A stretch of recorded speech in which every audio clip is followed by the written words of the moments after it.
都很年轻了10岁哈。我们给隔壁祝福一下，说你是最年轻的，好不好？来啊！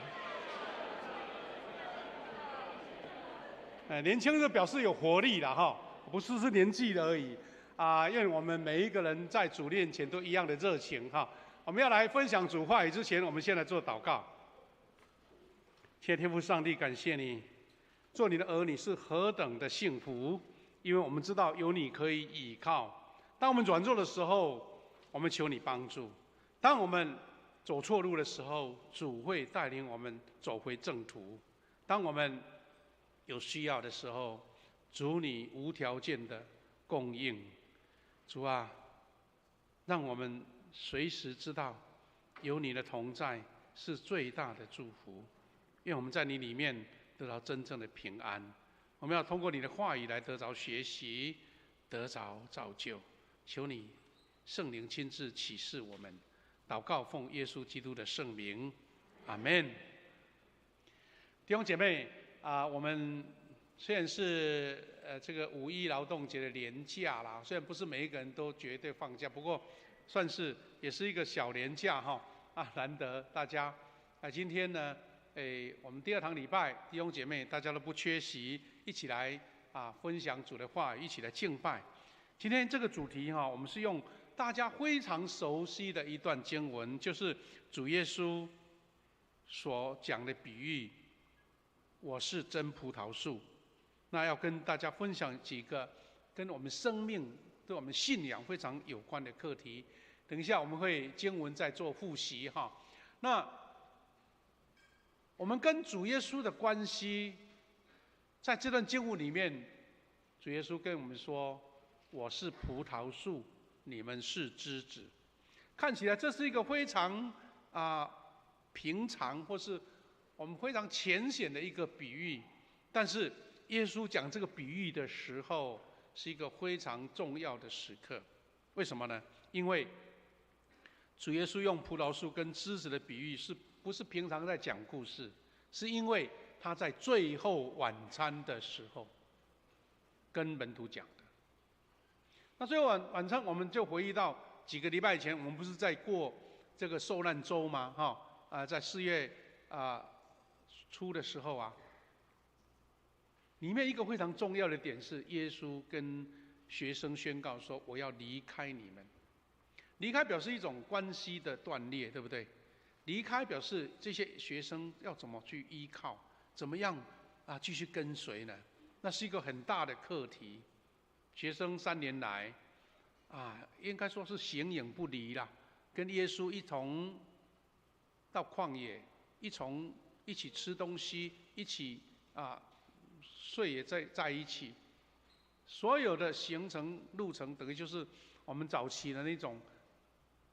那个师父跟门徒的关系，大家是生活在一起的。在这种情况之下，耶稣讲葡萄树跟枝子的关系就非同小可了。所以他在最后晚餐的时候，就跟学生这样讲说：“我是葡萄树，你们是枝子。”因为这一个最浅显的比喻，也是最容易让学生了解的。因为我们知道，在中东地区葡萄算是非常常见的水果，换句话说，就是更有经济价值的这个作物。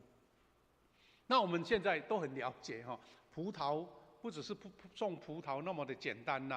现在葡萄成为全世界一个非常非常重要的产业我想跟咖啡差不多，就是光靠一种植物、一种果子，就能够支撑了一个很庞大的产业链。那葡萄应该是当之无愧。那我们看看这些很美的葡萄树的画面，我们常常会在生活中看得见那个我们说垂涎欲滴的这个葡萄水果，非常非常的好吃酸酸甜甜的。其实我们台湾种葡萄也蛮出名的那这些葡萄现在有那个无籽葡萄，哇，一吃下去都不用吐籽的。我们的台湾的那个水果的那个技术种水果的技术那么的高端那这些的葡萄葡萄园刚开始种的是一棵一棵独立的，但是后来它会伸展出来，变成一个棚架。那这个棚架就是我们台湾这边的水果哈，这个水果园，台湾的巨峰葡萄很出名哈，在彰化大村的出产。那弟兄姐妹，我们看到这些葡萄一个印象之后，我们是要来理解这个为什么耶稣会讲这个葡萄树跟枝子的关系。刚刚我提起了哈。葡萄它不光只是一个简单我们贩售的水果，它已经形成一个非常高经济作物的一个产业链。尤其葡萄树，它的果子变成葡萄酒，那就不得了了。葡萄酒的酿造就追溯到西元前9000年到4000年。那9000年、4000年，那就是遥远的古代，对不对？哈，那把这叫做新石器时代。所以有人在研究说，这个酒是怎么来的？哈，到底谁发明酒了？哈，你知道希腊神话有酒神，对不对？哈，那其实是我说这个酒是神创造的啦，因为可能我们的前辈、我们的祖先在不经意当中，葡萄可能不小心放在哪一个锅里面，或是这个瓮里面。然后慢慢它就变成酒了，以为是坏掉了，哎，一喝哇不得了，所以有人把它称作神的饮料哈。那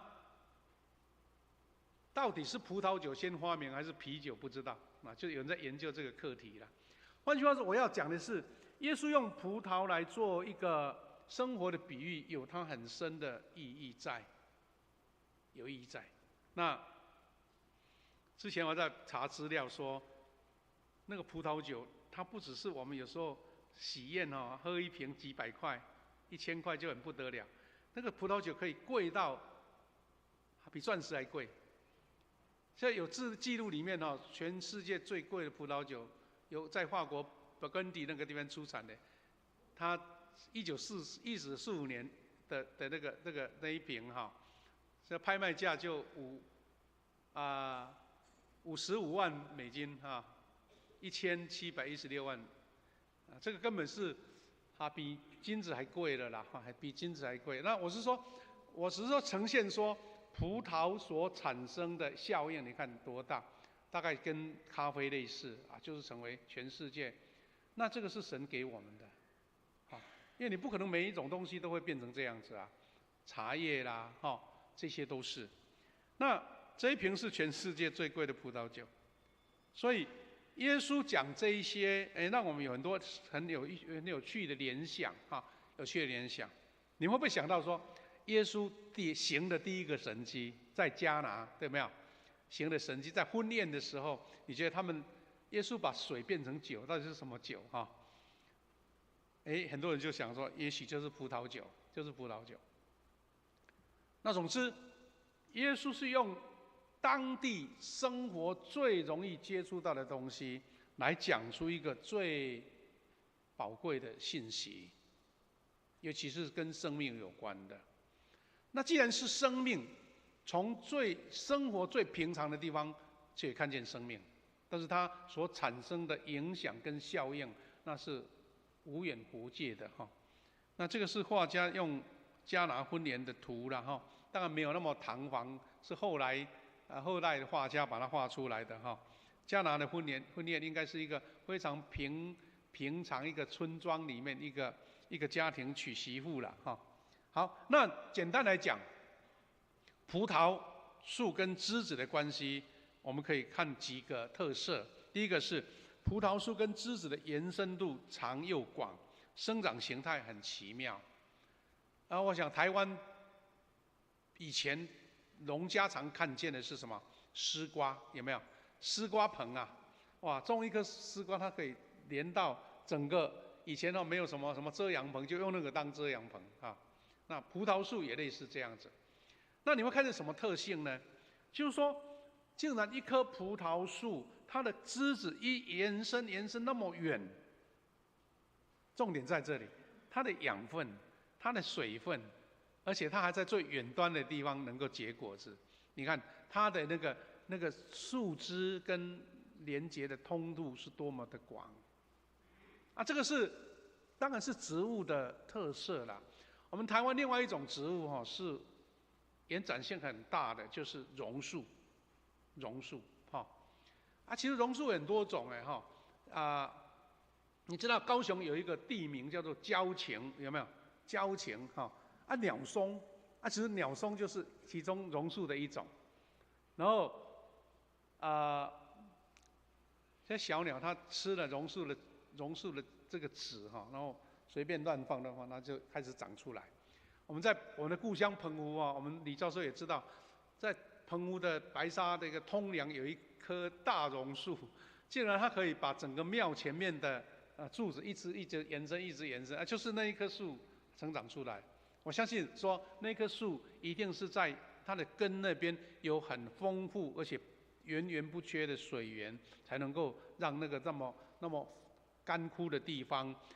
东北季风很大的地方，它竟然能够一直延伸。那耶稣用生命树跟枝的关系，要告诉我们说，除了它的生命连结之外，葡萄树的枝子要常被修剪，而且要保持通风、日照跟养分，那就不简单了。所以做农夫的种葡萄人，他们很厉害，他们就会用那个棚架把它延伸出去，让它平均照得到太阳，而且水分能够充分的供应很充分，而且不能太密集。有的树叶被叠在一起，没有晒到太阳，这样会萎缩掉，会枯干掉。而且树跟枝子的关系，我们都知道，这个四大这个成分不能缺的啦，就是泥土、水分、空气跟阳光。那耶稣讲这个故事在讲说，葡萄树跟枝子的比喻是我们平常很常见，特别是中东那个地方。老师用这样的比喻告诉一个很深奥的真理，就是生命连结的关系。因为刚刚有讲到，耶稣要离开了他们，那等于断绝，还怎么连呢？它不只是像树跟枝子这种连结的眼看得见的这个物体的连结，而是生命的连结，一个属灵的连结。人的生命一旦枯干，就像枝子离开了树一样，把自己错接或是凋零在荒芜之地了。那我们也看见说，这些最常见的树跟枝子，有很多美好的一个启示。我们跟主耶稣的关系也一样。耶稣在离开世界之前，跟学生讲的这些话，让我们思考到说，在我们的属灵的部分，我们有没有跟主有美好的连结？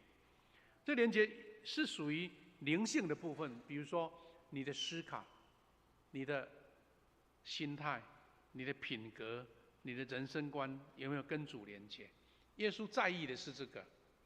因为耶稣说要离开他们了嘛。学生他们到底在想什么？到底知不知道耶稣他的老师要告诉他们要做什么？甚至我们知道后来这些学生是为了主、为了福音、为了上帝国的福音，愿意牺牲掉生命，肉体的生命。为什么他们那么的勇敢？是因为他们已经清楚知道了，这个属灵生命的连结是永远不会被物质或是世界的势力或是魔鬼的势力所砍断的。那这个最美好的生命连结，就是耶稣要告诉他们的。所以我们如果看到说，为什么我们要讨论枝子跟树离开了，而且要被剪掉、被砍掉？它的最原始的地方就是罪，人犯了罪的结果，就表示关系的破裂。弟兄姐妹，我们可能在人生生活上，我们就会面对这些挑战。第一个，人跟神的关系；第二个是人跟人的关系；第三个是人跟自己的关系，还有人跟环境的关系。这些关系，我们都或多或少一定会碰到一些挑战、一些障碍，或者是断绝。你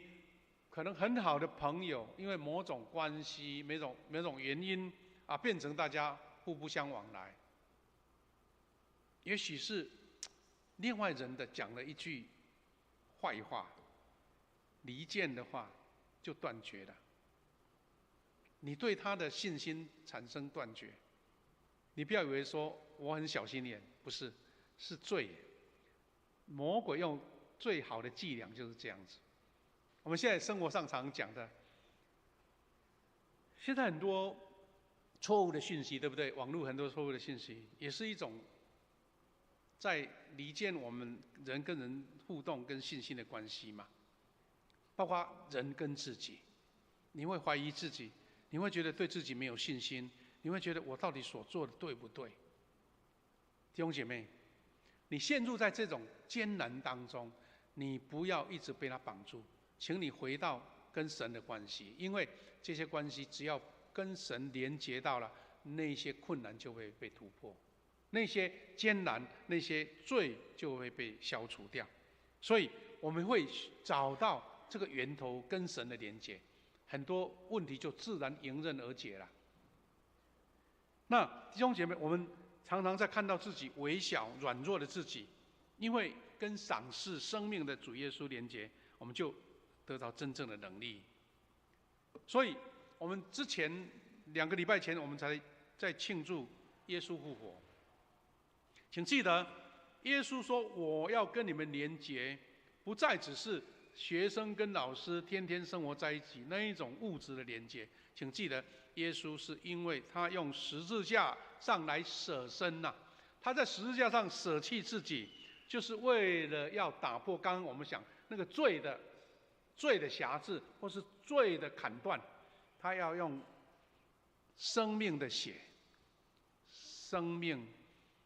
的恩典跟我们重修这些破裂的关系。那就是我们为什么要相信复活的主最大的能力在这里。所以弟兄姐妹，我们接受主耶稣，就是生命的回归，就跟上帝重新建立了关系。这些我们人当然遇到人生各种挑战，或是挫折，或是软弱，或是失败之后，你会发现说，原来最大的症结点就是我们跟主的关系断裂了。那这个就是葡萄树跟枝子当中最重要、最核心的教导，最核心的生命的问题。弟兄姐妹，我们看到这段经文，大家很熟悉哥林多后书5章17节，他说：“无论谁一旦有了基督的生命，就是新造的人。”其他版本的圣经就直接讲跟我们刚刚讲的葡萄树的关系。他说：“一旦有了基督生命的连结，你们就变成新造的人。”因为所有一切的杂质，所有一切的生命的萎缩，要被耶稣基督的生命所代替了。他说：“旧的已经过去，新的已经来临了。”弟兄姐妹，我们因为看见耶稣这样的提醒，我们怎么样成为结果子的葡萄枝呢？这是一个关键，也是一个我们今天这个信息的最主要的部分。我们知道说，主耶稣很常喜欢用生活上的周遭的物品也好，特别是他们在巴勒斯坦周遭的那些生活上的，特别是农作物、水果、种子，来说明他上帝国的真理。耶稣用了这些使用果子根的比喻比如说芥菜种的比喻、种子落地的比喻、葡萄树跟枝子的比喻然后他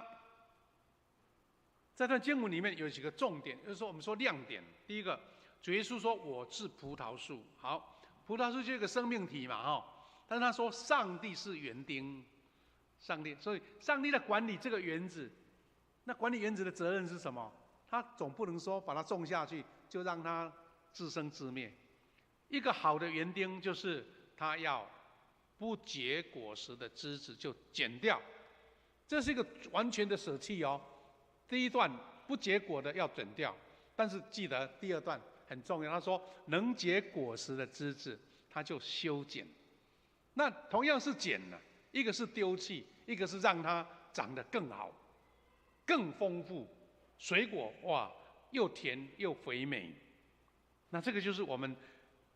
看到果树跟园丁之间的关系。有3个点要来讨论。第一个，结果实的关键。他说：“你们要常跟我连结，我们就常跟你们连结。无论得着你们要什么，就会得着。”我们再回到那个葡萄树，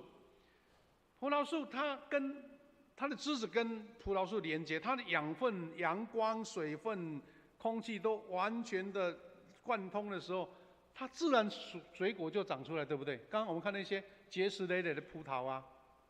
所以求是什么意思？不是你很孤单一直求也不来啊。现在水都不下雨啊，我们要求神从天上降雨啊，你不能自己造水，对不对？同样结果是一样，你不是说我要结果，是因为你要回到跟神的关系连接在一起，让你跟神的通道是畅通的，而且我们的主不会把你剪下来丢到垃圾或是到火炉里面，而是为了要保护你，让你结实累累。但是结实累累的前提还包括修剪，那是基督徒常遇到的一个生命的挑战，或是一个痛点。那记得我们要得到主的生命跟赏赐，得到主的恩典跟赏赐，还有我们离开主的伤害，就是没有我，你们就什么也不能做。要像枯干的枝子被扔掉，让人捡去投在火里焚烧。是的，结果的我把它删减，让它养分集中，让它结实累累，非常的肥美。但是不能枯干的，我要把它剪掉丢弃。弟兄姐妹，我们在生命的过程当中，千万不要已经萎缩掉了，已经不能水分通不过去了，那你到时候就真的会被丢弃。但是我们要容忍神一个合理的修剪、塑造，帮助你。我说，在去年呢，我们复活节的时候，我知道我们主日学办了一个很特别的活动，他们请了老师来教导小朋友生命的关系，所以就是买了很多我们叫做多肉植物，有没有一小颗一小颗，然后还买了很漂亮的一个花盆然后教小朋友怎么把沙土泥土放进去，把它栽进去，怎么浇水。我还教说，你不能浇太多水啊，因为那个多肉植物很耐旱所以1个礼拜浇1次水就好，稍微给它晒个太阳就长得很好。那刚好那个时候去年疫情有的开始来了，有小朋友没有来，就留了好几盆留在教会我就很好奇因为平常很忙老是照顾那个盆栽都照顾不好，我就想说这个多肉植物它应该比较好照顾真的就把它放下来就1个礼拜才浇1次水，倒还好1年到现在还活着还活着就真的就把它放在我们教会的大厅里面。哇，最近还很不错，我们教会不是前几个月有惠圣节惠圣节他的儿子结婚我们有好几位同工去让好迎请去参加喜宴。他们夫妻很有创意，他竟然每一个宾客都送你1棵多肉植物说你回去摘表示说你看中他们的礼物你就好好把它栽培好这样子就回来又把它移植到我们主日学所留下来那个盆里面，它变成3棵就在看它怎么成长，就很有趣，因为那个比较简单嘛，不是很大。但是以前常常照顾盆栽都照顾不好。我们前不久不是那个陈天登牧师他有义卖他们的盆栽，哇，一棵一棵它的榕树都长得很漂亮。但很奇怪，放到牧师的家也浇水，它就是叶子长得不好，到底是太阳不够还是浇太多水都不知道，真的不简单我是说很不简单。那最近我们教会一些盆栽稍微有更换谢牧师去那个盆栽的厂商他就送了一个观叶的小棵的植物就想说也放在楼下。那我就没有想很多，我想说我们那个多肉植物要晒太阳，对不对？我要把那一棵也拿出去晒昨天一晒整天哇，下午一看说整个叶子都干掉了，吓一跳说糟糕，怎么会这样呢？同样多肉植物长得很漂亮怎么那个叶子都萎缩掉了昨天好像说人讲西贝做瓦贝伊啦，就把它灌水进去我问谢牧师说早上你下去看着怎么叶子又活过来了就发现说每一棵树它它每一个植物它的需求都不一样。但是园丁知道，上帝这个园丁知道你是什么样的植物，你会结果吗？有没有跟神连结？那个很重要。所以弟兄姐妹，我们归结来说，我们要从圣经里面的经文我们在后面在第8节的部分他说上帝要因为我们结很多果实而得荣耀。上帝要得荣耀，他不是自己自嗨他说你结很多果实，上帝就觉得很快乐，对不对？很重要。所以上帝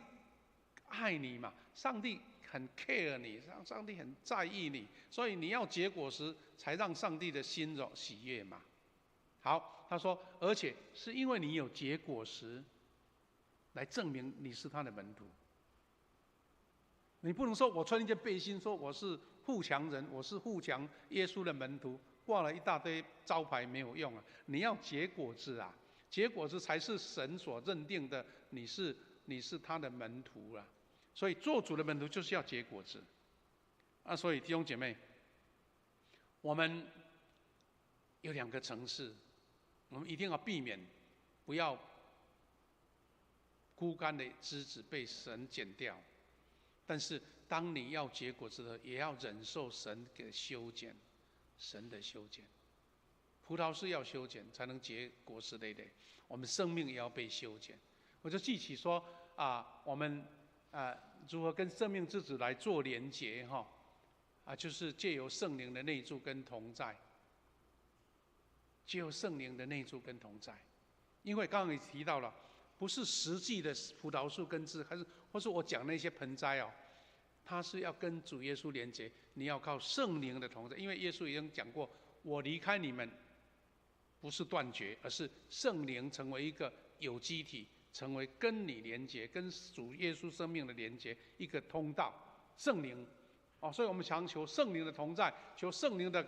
感动，求圣灵的充满，就是这个意思。第2个，我们要借由灵修跟祷告来跟主连结，因为灵修跟祷告就是会常常提醒你跟主的关系。第3个很重要，我们为什么最近疫情过了，我们就呼吁说，弟兄姐妹，你要回来教会。回来教会不是为了说我们要多点这些人数啦，是因为你的生命，你跟主的连结的生命，要借由教会的生活把它实践出来。因为在教会里面，弟兄姐妹有软弱的肢体有需要帮助的肢体有需要鼓励有需要这个圣经的话语不了解，我们要彼此来造就栽培所以我们教会就办各种不同的聚会，是为了让你成长嘛所以你的跟主的连结是借由教会弟兄姐妹大家遵守主的教训，然后让你的连结更深刻。所以我们在鼓励说，你要有小组的生活，你要有主日敬拜的生活嘛。最后一个就是我们借由门徒的装备传扬福音门徒装备传扬福音，让你传扬福音来见证你跟神的关系。就像刚刚讲，会结果实的就是主的门徒。弟兄姐妹，我们要成为结果子的葡萄枝，有这样的一个期待。第一个，你要有生命的见证。